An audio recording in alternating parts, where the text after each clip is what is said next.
নিত্যপণ্যের বাজারে স্বস্তি ফেরার লক্ষণ নেই। প্রতিনিয়ত বাড়ছে কোনো না কোনো পণ্যের দাম। চাল ডালের দর অপরিবর্তিত থাকলেও তেল মশলার দাম বেড়েছে।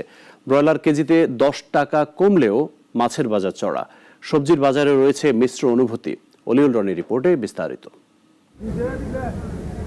বাজার বেঁচে থাকার তাগিদে যেখানে আসেন ভোক্তারা, অথচ এখানে এসে দামের জাতাকলে নিরুপায় তারা।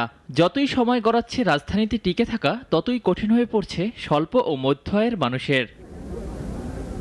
সপ্তাহ ব্যবধানে সবজির বাজার কিছুটা নিম্নমুখী হলেও পেঁপে, কচুরমুখী শশার দাম চড়া। দু একটি বাদে 50 টাকার নিচে নেই কোনো সবজি। বেগুন, শশা, কাঁকরোল 80 টাকা, কচুরমুখী 100 টাকা, বরবটি, লাউ 60 টাকা, আর অবহেলিত পেঁপে 30 টাকা থেকে বেড়ে 70 টাকা।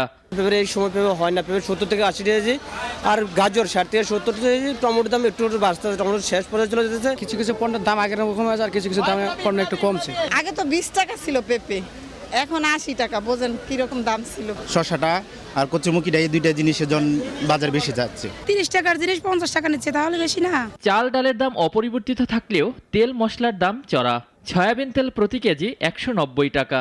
কয়েক মাসের ব্যবধানে 2300 টাকার এলাচি 5200 টাকা। কোরবানি উপলক্ষে দাম আরও বাড়তে পারে জানান ব্যবসায়ীরা। আগে লিটার ছিল তেল 175, এখন 189 টাকা। তবে দাম বাড়ানোর পরে সর্বদা ভালো লাগছে। খুবই কষ্টকর, যে বেতন করি পাই তাতে তো সংসার মোটেই চলে না। এলাচি 3500 টাকা থেকে 5000 টাকা হয়েছে, এটা তো আমাদের জন্য ভাবাচ্ছে। সামনে কুরবানির ঈদ, কিছু মশলার দাম কিছুটা মনে হয় যে বাড়তে পারে। গরুর মাংস অপরিবর্তিত থাকলেও 10 থেকে 15 টাকা কমেছে সব ধরনের মুরগির মাংসে। পোলট্রি 10 টাকা কমে 170 টাকা, সোনালী 260 টাকা, আর দেশি মুরগি বিক্রি হচ্ছে 650 টাকায়। মুরগির বাজারে আপনি গেছে সপ্তাহের রেটে আছে সেম দাম, ব্রয়লারটা 10 টাকা কমছে। মুরগির দাম অনেকটাই এখন ক্রয় ক্ষমতার মধ্যে। মাংসের বাজারে স্বস্তি থাকলেও ইলিশ ধরা বন্ধে মাছের বাজার আবারও গরম। 1 কেজির ইলিশ কিনতে গুনতে হবে 2000 টাকা। রুই কাতলার দাম বেড়ে 400 থেকে 450 টাকা। চিংড়ি কেজিতে 200 টাকা বেড়ে বিক্রি হচ্ছে 1200 টাকায়। রূপচাঁদাও কেজিতে বেশি 100 টাকা। স্বাদ এবং সাধ্যের সমন্বয় ঘটাতে হিমশিম সাধারণ মানুষের। ইলিশের দাম একটু বেশি পায়, বেঁচে কিনা কম।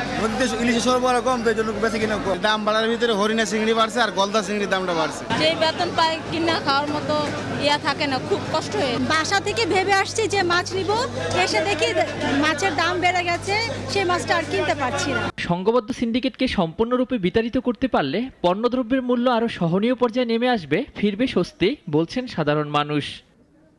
অলিউল রনি, নাগরিক, ঢাকা।